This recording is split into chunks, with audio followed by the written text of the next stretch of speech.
जय जगन्नाथ सांग माने आपण मानकु शुभ सकाळ। आमे आसी बसी जाइछु स्टेशन रे। आपण भाबथिबे एमन जाउछन्ते कुआडे ना आसी जाइछि हमर ट्रेन आ आमे बसी जाइछु ट्रेन रे। देखंतु आगको आमे जाउछु कुआडे। आमे एठी पहुंच जाइछु अंडरवर्ल्ड। आसिला कोन आगो दी चाटा फोटो बड़ा बड़ा उठे देलु। तापर चलिला हमर एन्जॉय।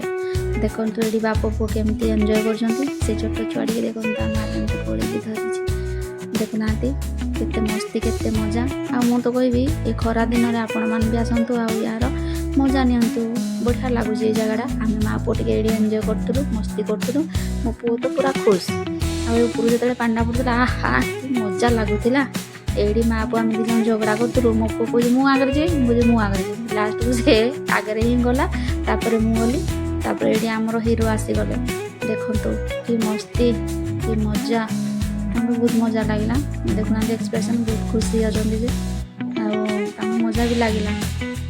आ आसी गला एठी असल मजा। एडी ही बहुत सारा लोक अछंती। आ एडी बहुत पानी भी अछि। म्यूजिक बाजुची। आ एठी जियो माने डांस करछन जो मेलोडी गर्ल्स माने डांस करछंती। आ बहुत बढ़िया बढ़िया भाइराल गीत गुड़ा बाजुची। आ गीतर ताले ताले तो जीए जाको जेमती जेमती डांस आसिला से तार चलैछि डांस मजा नउजंती। आ देखुनांती केते सारा लोक आ बहुत मजा मस्ती रे पूरा मतवाला रे नाचा गीत चलीछि। देखंतु आ ए दीदी को देखुनांती से पानी भीतर खाली उठुचंती पडुचंती उठुचंती जेमती जलपरी। आ एक्चुअली बहुत मजा लगिला। बहुत माने एक्चुअली रे मु बहुत एन्जॉय करी। आ एडी हमर एन्जॉय सरी गला। एठी चलला खिया पिया एमती थिला किछि मेनू। तापर खाइबा सला परे हमर चलला एमती किछि फोटो शूट। हम दी चारटा फोटो बड़ा बड़ उठे दे सारी चली जीवो आम रूम को। कारण हमरो जगन्नाथ दर्शन करबार थिला। आमे जय जगन्नाथ। देखंतु आम रूमटा थिला मंदिर पाखापाखी। आमे जेहेतु सेठी एते एन्जॉय करी मतार पतार छाड़ी आसीथिलु बहुत टायर्ड हो जाइथिलु तो सेति पई आमे रेस्ट नेइथिलु। आउ से दिन मंदिर ठाकुर दर्शन करिया पई जाई नथिलु तो आमे रेस्ट नौ बाजी जाइथिला 7:30। आउ से दिन संध्या रे एते जे वर्षा हेइथिला पुरी रे कहंतुनी। आउ बहुत सारा वर्षा हेइथिला। आमे जते बेले उठिलु आउ उठिकी बाहर को आसिलु से बुलाबुली करिवो किछि नास्ता पानी करिवो बोली भाबी के आसिलु। देखला बेलको बाहर बहुत सारा वर्षा होजी तो कोन करिवो टिके समय वेट करलु। टिके वर्षा जेमती छाडिला तापर आमे आसिलु बाहर को जेहेतु आसीथिलु मो हस्बैंड कहले जेहेतु रूम पाखरे हमर मंदिर अछि तो चलो टिके आमे मंदिर बाहर बुलाबुली करिना पळे आसीबा।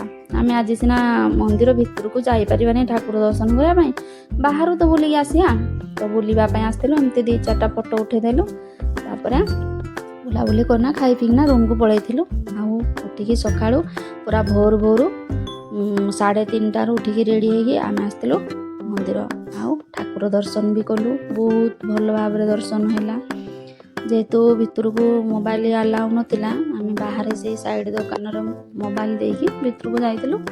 मंदिर दर्शन करि सारिबा परे ठाकुरंकर तापर आसी मंदिर साइड रे पाखा पाखी एमती मंदिर बाहर फोटो उठौथुलु। आ मु जेबे भी आगुरु जाइजी केबे भी ठाकुर भल से दर्शन करिनी।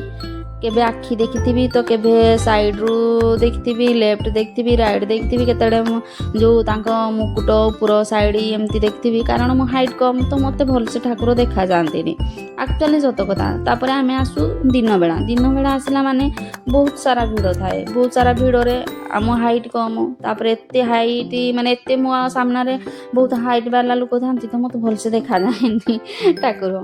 तो मु सब बेले अधा अधूरा देखिकी ना जाए किंतु एथर बहुत भल भाव दर्शन करथिले। जहा ठाकुर बहुत देखिला पर बहुत शांति लागिला। तापर बाहर को आसिलु आ एमती किछ फोटो उठौथलु। मो हस्बैंड मते पोज बतौथिले मु उठौथिले। आ तापर आसिलु समुद्र कूल। आ पुरी आसीजंती जदि बीच न आसीबे कोन मजा लागिवो। समुद्र कूल को आसी बुलाबुली करी तार हल्का फुल्का पवन जदि आपण को देहरे न बाजिछि सेटा कोन मजा नाइ ना। आसिलु एमती किछि थिला हमर ଘୋଡ଼ା ସବାରି ଆସିଲେ ବାପ ପୁଅ 2 ଜଣ କହିଲେ ଆମେ ଟିକେ ଘୋଡ଼ା ସବାରି କରିବା ଆଉ। ମୁଁ କ'ଣ କରିବି, ମୋ ଭାଗ ଆଉ ମୁଁ ମୋବାଇଲ ଧରୁଛି ଏନ୍ଜୟ କରୁଛି ଦେଖି ଦେଖି। ସେମାନେ ଘୋଡ଼ାରେ ସିନା ବସିକି ଘୋଡ଼ା ସବାରି କଲେ, ମୁଁ ଦେଖି ଦେଖି ଏନ୍ଜୟ କରୁଛି ନାଇଁ କି। ନାଇଁ ମୋତେ ସେ ଡାକୁଥିଲେ ଆସେ ବସିବା ପାଇଁ, ତ ମୁଁ ନାହିଁ କଲି କାରଣ ମୋତେ ଟିକେ ଏମିତି ଯେଉଁ ହଲାଝୁଲା ଇଏରେ ତାପରେ ମୋତେ ଉଚ୍ଚାରେ ବହୁତ ଡର ଲାଗେ, ତ ମୁଁ ନାହିଁ କଲି। ନାଇଁ ତମେ ବସ, ମୁଁ ଦେଖୁଛି ଫଟୋ ଉଠଉଛି ଆଉ। ତାପରେ ଆସିଲା ପରେ ମୋତେ କହିଲେ ଫଟୋ 2ଟା ଉଠେଇଦେବ, ମୁଁ ଉଠେଇଦେଲି। ତାପରେ ଆମର ସରିଗଲା ଘୋଡ଼ା ସବାରି। ଓହ୍ଲଉଛନ୍ତି ଆମର ବାବୁ, ଦେଖନ୍ତୁ ମୋ କୁଳନନ୍ଦନକୁ କେତେ ଡର ସେ ଉପରୁ ଓହ୍ଲେଇବା ପାଇଁ। ସେ ଭାଇନା ଧରିଛନ୍ତି ଫିର୍ ବି ତାକୁ ବହୁତ ଡର ଲାଗୁଛି, ବହୁତ ଡର। ଆକ୍ଚୁଆଲି ସେ ବହୁତ ଡର ପୁରା। ଏମିତି ଦେଖୁ କେମିତି ଓହ୍ଲଉଛି, ଓହ୍ଲାଉଲି ସରିଲା। ଏବେ ପଡ଼ିଲା ଆମ ବାବୁଙ୍କର, ହିରୋ ଆସିଥିଲେ। ଦେଖନ୍ତୁ କି ବାବରେ କି ଜମ୍ପ, ଦେଖନ୍ତୁ ଏମିତି ହେଇଥିଲା କିଛି ଭିଉ। ଆକ୍ଚୁଆଲି ସକାଳୁ ସକାଳୁ ଆମେ ଆସିଥିଲୁ ତ ବହୁତ ଥଣ୍ଡା ଥଣ୍ଡା ଲାଗୁଥିଲା ପବନଟା। ତାପରେ ଆମେ ମା' ପୁଅ ଏମିତି କିଛି ମସ୍ତି ଚାଲିଥିଲା। ମୋ ପୁଅକୁ ମୁଁ ସେ ଲହଡ଼ିରେ ଏମିତି ଟିକେ ଲହଡ଼ିକୁ ନେଇ ଯାଉଥିଲି ଆଉ।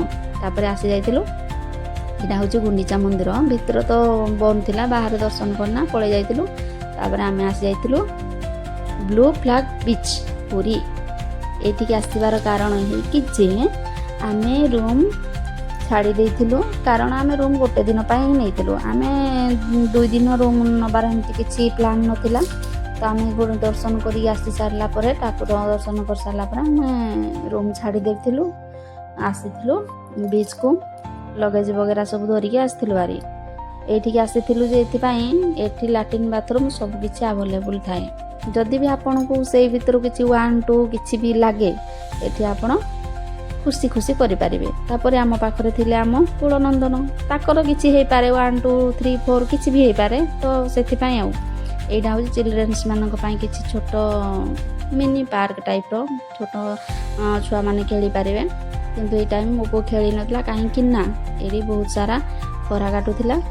ଆଉ ସେ ଖରାରେ ଯାହା ହେଇଥିବ ସେ ଅବସ୍ଥା, ଯଦି ସେଠି ବସି ପଡ଼ିବେ ଆପଣଙ୍କ ଅବସ୍ଥା ଯାହା ଥିବ ସେଇଟା। କିନ୍ତୁ ମୋ ପୁଅ ସେଠି କହୁଥିଲା, ଆମେ ନାହିଁ କଲୁ, ଖେଳିଲାନି। ତାପରେ ଆମେ ଚାଲି ଯାଇଥିଲୁ ବିଚ୍ ପାଖକୁ। ଦେଖନ୍ତୁ ବିଚ୍ର ଦୃଶ୍ୟ କେତେ ବଢ଼ିଆ ଲାଗୁଥିଲା ଭିଉ। ଆଉ ଆକ୍ଚୁଆଲି ସେଥିରେ ବହୁତ ବଢ଼ିଆ ଲାଗୁଥିଲା। ଖରା ଏପଟେ ବହୁତ ସାରା ଖରା ହେଉଥିଲା। ତାପରେ ବିଚ୍ର ଯେଉଁ ପୁରା ଏସି ଭଳିଆ ଲାଗୁଥିଲା, ବଢ଼ିଆ ଲାଗୁଥିଲା। ଆମେ ଆସିକି ବସି ଯାଇଥିଲୁ ସେ ତମ ପାଖରେ, ଆଉ ଏମିତି ଉଠେଇଥିଲୁ କିଛିଟା ଫଟୋ। ତାପରେ ଆସି ଯାଇଥିଲୁ ଷ୍ଟେସନ। ଏଇଠି ହେଇଥିଲା ଆମର ଗୋଟେ ବଡ଼ ଗଲତି, କାରଣ ଆମେ ଜାଣିନଥିଲୁ ଯେ ପୁରୀ ଷ୍ଟେସନରୁ ସାକ୍ଷୀଗୋପାଳ ଷ୍ଟେସନ ପର୍ଯ୍ୟନ୍ତ ଗୋଟେ ଟ୍ରେନ୍ ଆସୁଛି, ଯେଉଁ ଟ୍ରେନ୍ଟା କି ବିନା ପଇସା ଲାଗୁଛି ବା ବିନା ଟିକେଟ୍ ପୁରା ଫ୍ରିରେ ଆସୁଛି। ସେଇଟା 4ଟା ପୂର୍ବରୁ ଆସିବ, 4ଟାରେ ପହଞ୍ଚିବ। ତ ଆମେ ଜାଣିନଥିଲୁ, ତ ଆମେ ଆସିକି 2ଟାରୁ ବସି ଯାଇଥିଲୁ ଏଇ ଷ୍ଟେସନରେ। ଆମେ ଆସିଥିଲୁ ଅଟୋରେ, ଯେଉଁ ଅଟୋ କି ଆମକୁ ନେଇଥିଲା 650 ଟଙ୍କା। ଆମେ ଯେତେବେଳେ ପରେ ଜାଣିଲୁ ଯେ ଏଠିକି ଏମିତି ଆସୁଛି, ଆଉ ଆମେ ଅଟୋରେ ଆସିଲୁ, ଟିକେ ନିଏ ଅଫସୋସ ରହିଗଲା ଆମକୁ ଯେ 600 ଟଙ୍କା ବେକାରେ ଦେଇକି ଆସିଲୁ। ଆମେ ଏତିକି ଇନଫର୍ମ ନେଇପାରିନଥିଲୁ ବୋଲି ଆଉ। ତାପରେ ଆସିକି ଆମେ ଏମିତି ଟିକେ ମଜାମସ୍ତି ଟ୍ରେନ୍ ଭିତରେ, ମୋ ପୁଅ ଏମିତି ସବୁ ମୋ ଚୁନେରି ନେଇକିନା କରିଥିଲା, ଆଉ ଏମିତି କିଛି ଫଟୋ ବି ଉଠେଇ ଦେଇଥିଲି। ଆଉ ତାପରେ କିଛି ସମୟ ଏମିତି ମଜାମସ୍ତି ଚାଲିଲା ପରେ ଆମର ଟ୍ରେନ୍ ଛାଡ଼ିଲା। ଫାଇନାଲି ଟ୍ରେନ୍ ଛାଡ଼ିଲା, ଆଉ ଆମେ ଆସିବୁ ଘରକୁ। ଏଇଟା ହେଉଛି ଲାଷ୍ଟ ଭିଜୁଆଲ୍। ବାଏ ବାଏ, ନମସ୍କାର। ଆପଣମାନେ ସମସ୍ତେ ଭଲ ଥାଆନ୍ତୁ, ଆଉ ଲାଇକ୍ କରନ୍ତୁ, ସବସ୍କ୍ରାଇବ୍ କରନ୍ତୁ, କମେଣ୍ଟ କରନ୍ତୁ। ରଖୁଛି।